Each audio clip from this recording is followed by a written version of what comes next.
Hello guys, and welcome back to a brand new video here on the channel. My name is James, and today we're going to go ahead and sit down and talk to you guys about Reading's transfer deadline day, as well as recapping the whole of the summer transfer window in regards to Reading Football Club. Now, deadline day was yesterday on the 1st of September, and Reading had a pretty busy one. Normally we're quite quiet over the last few years, especially with the transfer ban and being limited in what we're able to do.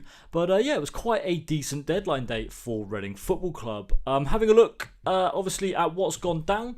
We already started off the day by announcing that Dean Bazounis has left the club on loan. It's only until January as he's joined his former club Sutton United. Look, he started off the season in goal, did the Australian, but unfortunately, since David Button's arrival, he's not really going to be in the team, and in my opinion shouldn't really be in the plans anyway. Obviously he is familiar with Sutton, obviously won promotion with them previously, and look, is he someone that will probably be alright at Sutton? Yeah. Is he a League 2 level standard goalkeeper? Yeah. Look, best of luck to Dean Bazounis. Not going to really say a bad word about him. Hasn't really done anything wrong, really, apart from leave and go to Australia a little bit early. But look, Bazounis is off. Does it really affect us too much? Not really, in my opinion.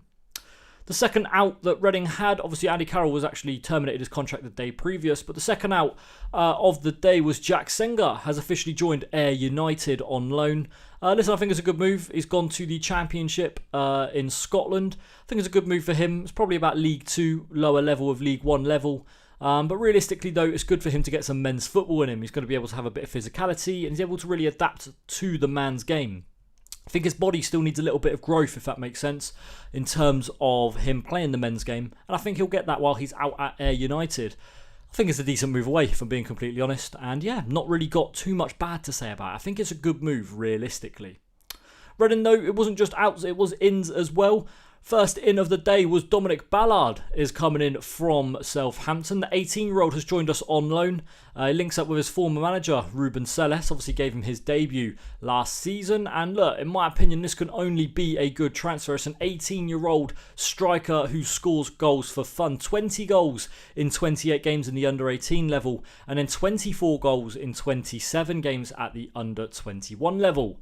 Dominic Ballard is a born goal scorer, and he's actually someone that in a cancelled video that I did was one of the recommendations that I made Reading sign. I actually thought Dom Ballard would be someone we'd try and pick up, and yeah, congrats to me. I managed to spot it. I was very happy that we were able to sign him. I think he's a really, really good signing in my opinion, and someone that up front alongside Kelvin Ehera-Batoman is going to be a born goal scorer. And in my opinion now, I think we've got a level of strikers that should suit Reading's system and be good enough in League 1. If you count Caelan Vickers as a striker, he's there. You've got Ehera-Batoman, Sam Smith when he's back from injury, Jamari Clark when he eventually comes back into the plans, Jaden Wareham who signed a 1-year contract, and now Dominic Ballard as well. Listen, they're all young, hungry strikers as well, and I think it's really a good sign for Reading. Finally then, the last sign and last piece of news that Reading had on deadline day was Clinton Mola has joined Reading on a 1-year deal. He was released from Stuttgart in the summer. He's got 95 appearances altogether throughout his career and is a former Chelsea Academy product. The man can play left back, he can play centre back, or he can play central defensive midfielder. Again, I don't know too much about Clinton Mola. Don't get me wrong. Obviously went from Chelsea's academy straight to Stuttgart, was on loan last year at Blackburn, but didn't really play too many minutes. Listen, his strengths on who scored come across as his aerial duels, his holding onto the ball, and his passing. So look, again, sounds like someone that Reading are really going to profit from again. Listen, it's a 1-year deal, so more of like a trial for this year, if that makes sense. Again, though, it's a left back. It's a position where Reading needed to strengthen, and in my opinion, will be good.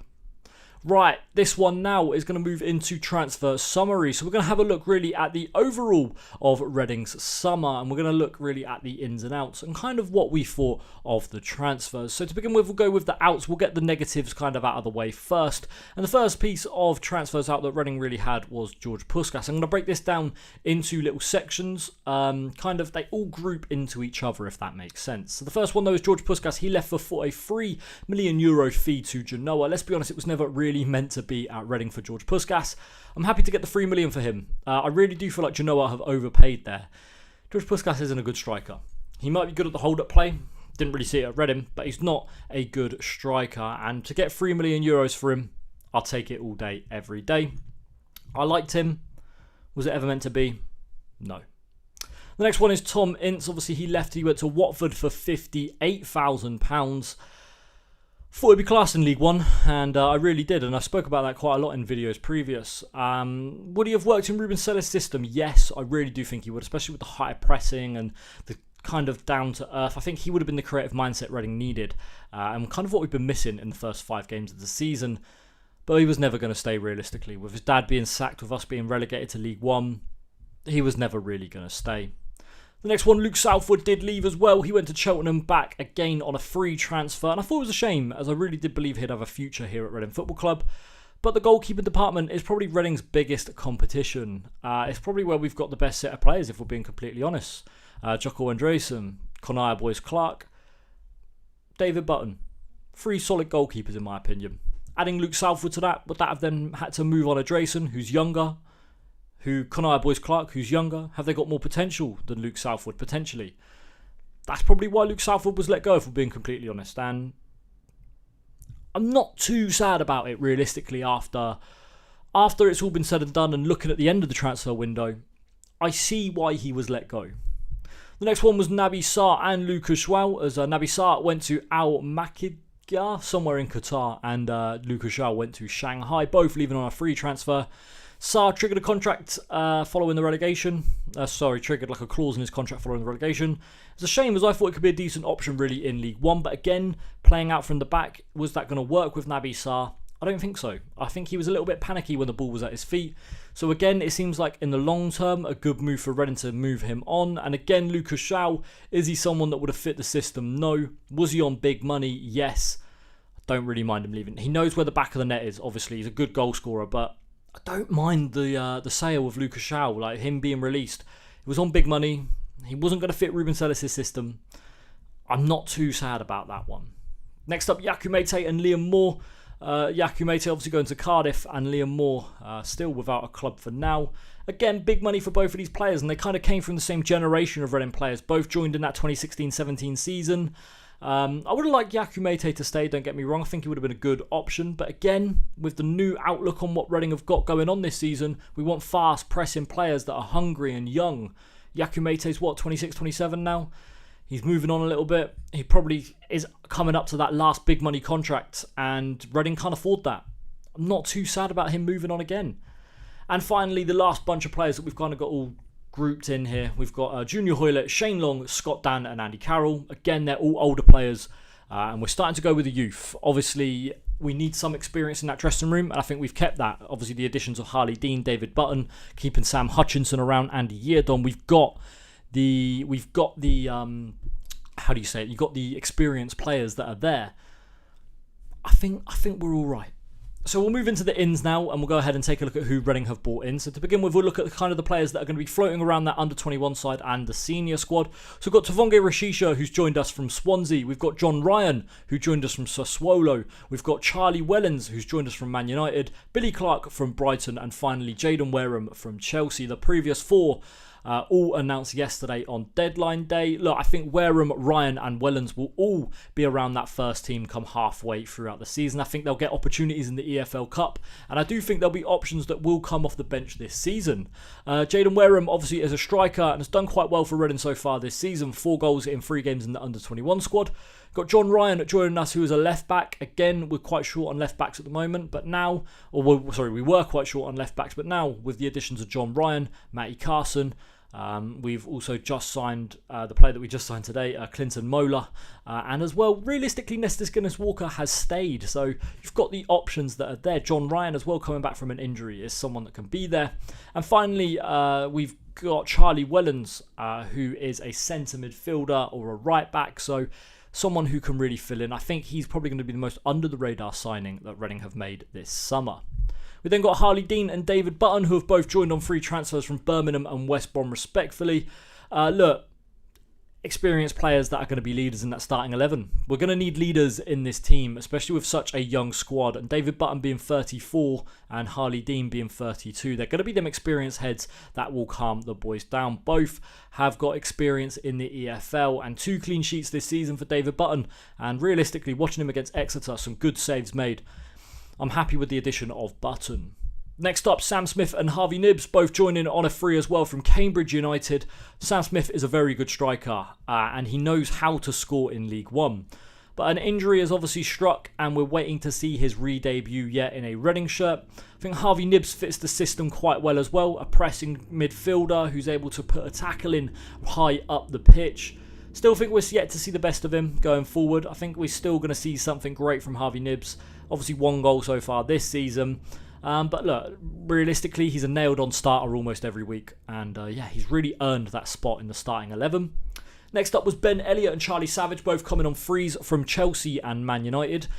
And this one were the 2 statement signings, really, I feel like Reading made this summer. They're 2 high top prospects who were in need of first-team football. And they both decided that the project at Reading was the correct one for them. I think Mark Bowen has done some really good sweet talk in there and kind of got them on board with the project that Reading are going for this season. I'm very happy with both of the signings as well, as I think Charlie Savage is someone who from set pieces and in the midfield can run the show. And Ben Elliott, we've seen the creative mind that he's got already, just the glimpses. And I think he will be someone who Reading fans will come to love for years to come. The next ones were 2 players that I don't really know too much about. It's Paul McCarrow and Clinton Mola. Paul McCarrow joining on a loan from Copenhagen and Mola on a free from Stuttgart. Again, don't really know too much about either player, but they're positions that Reading needed to fill. The wingers and the left-back options were quite short, and there were positions that Reading needed to fill, and the positions that we have filled. Again, it fits the quota of young, hungry players that are willing to press and willing to kind of give their all to the club, and yeah, happy to see that happen.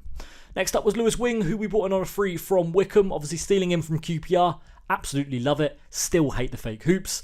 But again, he's a good experienced League One player, 28 years old. So he's one of the more older players that we signed this season. 100 championship games and 78 League One games for him. And I think he's going to be a real big player for Reading this year. When he comes back from his injury, I think he's going to be absolutely massive in that midfield.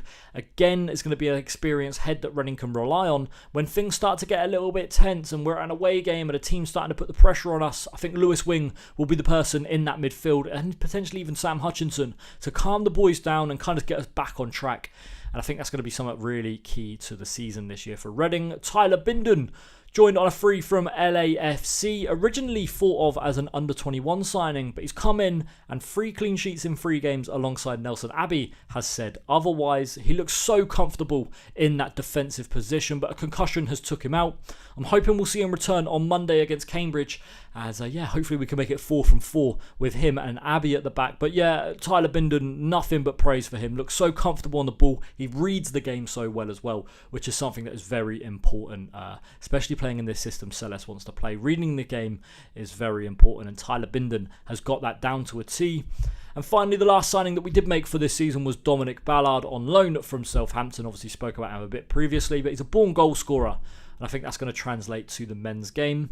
Sounds like he wants to be at the club as well from listening to an interview. Talks about how Reading shouldn't be in League One and we deserve to be higher up and we should be higher up. Young, fits the system, and he's going to do well for us in my opinion. Obviously, I can't sit here and grade some of the players because they haven't played yet. You can't really grade them 5 games into the season, but in terms of who we've signed, I'm happy. And I'm happy with the experience heads that we've brought in too. Finally, I want to end this video off with a big shout out to Mark Bowen. Listen, I know no one from the club's going to watch this, but Mark Bowen and his team have done an absolutely fantastic job over the summer. Considering the circumstances, the free transfers and loans only, the thought that players don't know if they're going to be paid or not, that's going to be big hanging over players' heads if they're going to want to sign for the club or not. So the fact that he's done this alongside his team is absolutely fantastic, and in my opinion just proves that he is the most key member of staff that Reading have at the club. Listen, in Bowen we trust. The identity has completely changed over the summer from old players that really were just collecting a paycheck here and big wages as well to young hungry players who have come in from other big clubs really and have taken lower wages, and it's so positive right now to be a Reading fan.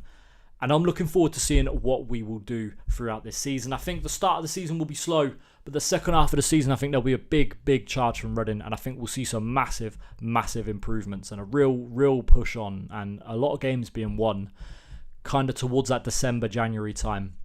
And obviously moving on from there forward, some real massive wins coming for Reading.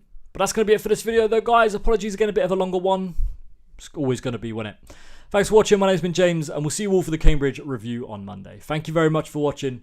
See you next time. Bye-bye.